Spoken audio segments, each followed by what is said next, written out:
What's going on, YouTube? We're back at it. We're at Fit for Less today. We're gonna get a good lift in right now. We get the pre-workout and the pre-workout. So we're gonna get this shit done. It's fucking 2 a.m. Basically nobody's at the gym, so we're gonna get a good fucking lift. Chest and tricep pump have already been achieved, so I felt motivated. So after chest and tri, I decided we'll hit full upper body. So we're gonna do some back and bi, hence lat pull downs. And after that, we're gonna move to shoulders and shoulders and traps, and then forearms to finish off.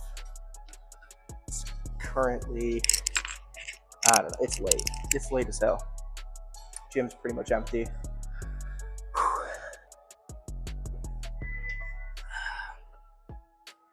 Yeah, but life update. Holy, I've been watching Togi and Steve Will Do It's financial crisis videos. I managed to find myself in a crisis of my own. Eviction notice came in. We're out on the 20th unless we can come up with $1,200. So I figured, let's gamble. That might, get me where I need to be. Yeah, pop it up how much I ended up losing on the screen right now. Yeah, it was not great. Yeah, no, sports betting apparently I'm not great at. Although I'm great at playing sports, guessing the outcomes of games apparently not so much. Oh, it's a real kick in the groin too, because in less than a month's time I was planning to move to Grand Prairie to go play semi-pro football. Finally got an opportunity, but as life does, it giveth and it taketh away. But what are you doing? You're not the thinker.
That feels pretty good today, I can't lie.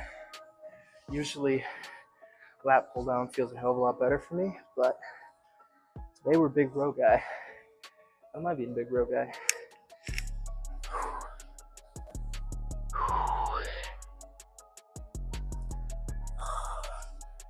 I've been in such a weird paradox lately in the head. If you don't know, I used to be 375 pounds. So big boy, big boy. I've since lost, 175 pounds, gained 25, lost 25, gained 50, lost 50, gained 25, gained, the whole up and down between, 200 and 270. I'm not actually sure where I'm sitting today. If I had to take a wild swing, I'd say somewhere between 245, 260. So even right now, I'm bigger than I want to be. But with football season coming up, if I manage to find a miraculous way to get to Grand Prairie, I'd like to be a little bigger than 230 because I play defensive end. But if not, then we really got to cut down, which is hence the meal prep, hence the preparation, hence the protein, hence everything, right?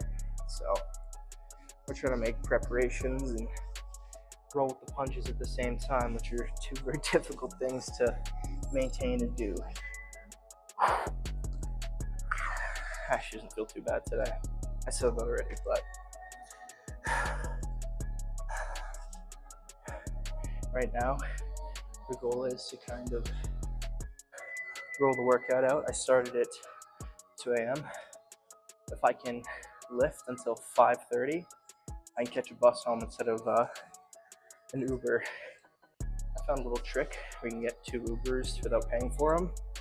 Eventually you have to pay for them, but you don't initially have to pay for 2. You get a certain type of membership, and let's just say when I run out of money, I have used the shit out of that.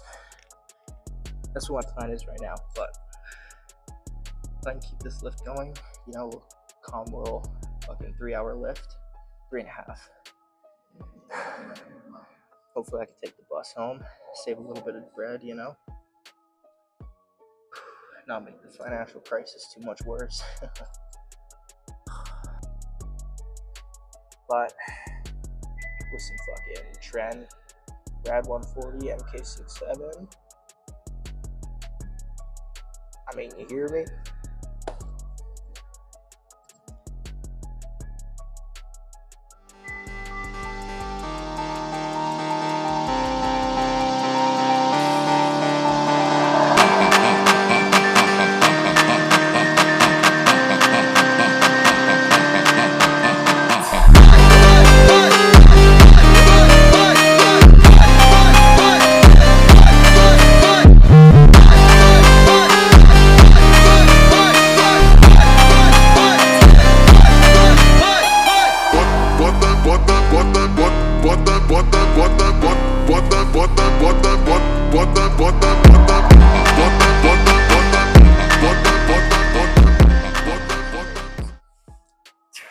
See how these treat us.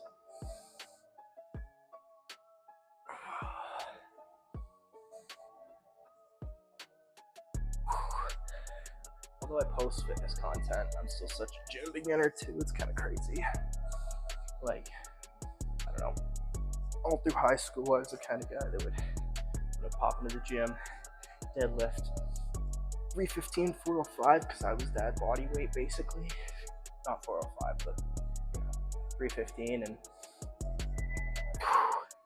go in, just run my back, ego lift the fuck out of the gym, and then get the fuck out of there. Until a couple years ago, 3 years ago or something, I decided there was no point working out if I wasn't being efficient, so walked the fuck in right quick. I was already losing weight because I just wasn't eating, but I sped that process up exponentially.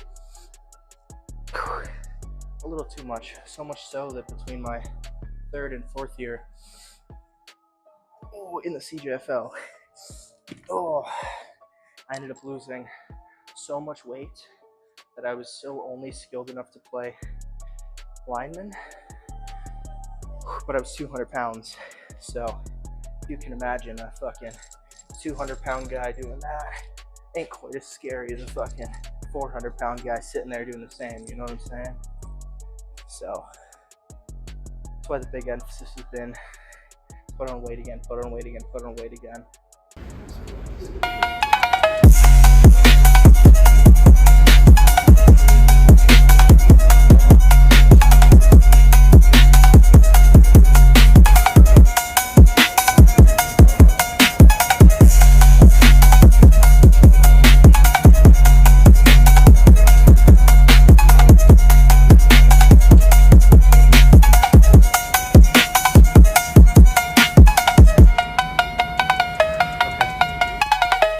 Now, go feed the cat, feed myself, get ourselves right, So first and foremost, we got for the kitty, we give her the first half of these perfect portions, beef, because beefcakes only. That's the goal, at least. Try to get back to being a real beefcake. So we'll pop this for the kitty. She might hate this. That's what it looks like. It actually smells so good, I could eat this shit, honestly. Who knows with the financial situation, we might have to. Before she eats, she's gonna hate me for this, but here's the sweet girl. She's not a fan of being picked up right now. I'll pop in a picture of her when I first got her, but she's gotten so much healthier. Little rescue. But I'm gonna let her eat her food now, and we'll get shit prepared for me. So hopefully that's That mixture I made of the milk powder and water should do me good here. Hopefully I don't need to add any more. I think protein has a little bit of milk powder in it anyways, so it should thicken up just how I want it. And then that's our shake. Now we need to grab the meal prep. Just a little bit of chicken, rice, and broccoli. Pretty simple shit. A little bit of salt, pepper. That's it.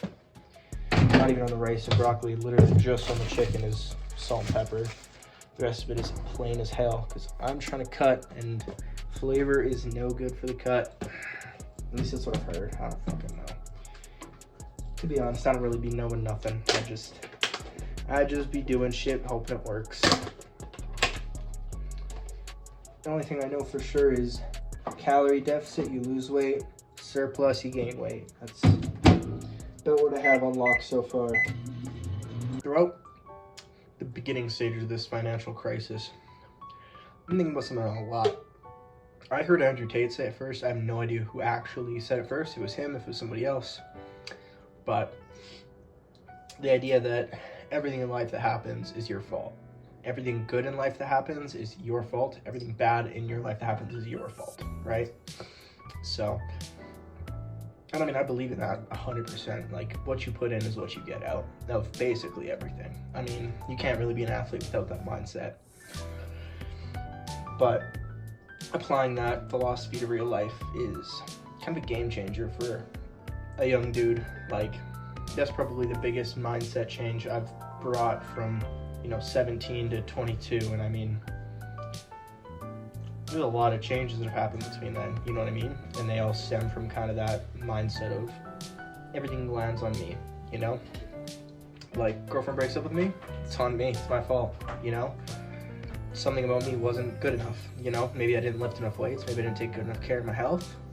Might be that. Maybe I maybe reviews didn't line up properly. Maybe I made a bad selection in women, like something about the line of events always lands, this was my fault, I can take responsibility for it. And in doing so and taking responsibility under every circumstance, you always stay improving. I feel like a lot of people get stuck in the trap of what does life mean? What is the meaning of it, Like, what's the purpose, And I find when you think about things a little less like what's the purpose and a little more like what do I get out if I put this in, it really takes you out of the ruts that you can easily put yourself in. Because I mean, some philosopher said it at some point, a man suffers 100 times more in his head than he does in reality. And that's so true for men and women, And, if you can overcome your own mental suffering and take a second and look around, that mental suffering you feel is only up here. It's not around here, If I worry about it up here, what am I going to do while I'm in the prime of my life? I'm not even in the prime yet. I'm just starting to get to it. You know what I mean? Like, I got 2 and a bit years of brain development before supposedly my brain fully develops. I have no idea how accurate that is, but it's the statistic I hear a lot. That tastes so bad, holy. But yeah, absolute accountability is such a positive mindset. It can feel very negative, and portraying it to somebody else does really put a spotlight on you as a negative person in a way. It almost kind of outs you as like a pessimist, whether you are or not. It kind of people react to it how they react to a pessimist in the way they interact with somebody, And it's not about being pessimistic by any means. It's more about putting life in your control in a way that is productive and helpful and not damaging to you or the people around you. I think that'll be it for this video, or at least this segment of the video. So, peace out. Let me finish my chicken, rice, and broccoli and play some games. Yeah, ready for this? Kitty cat.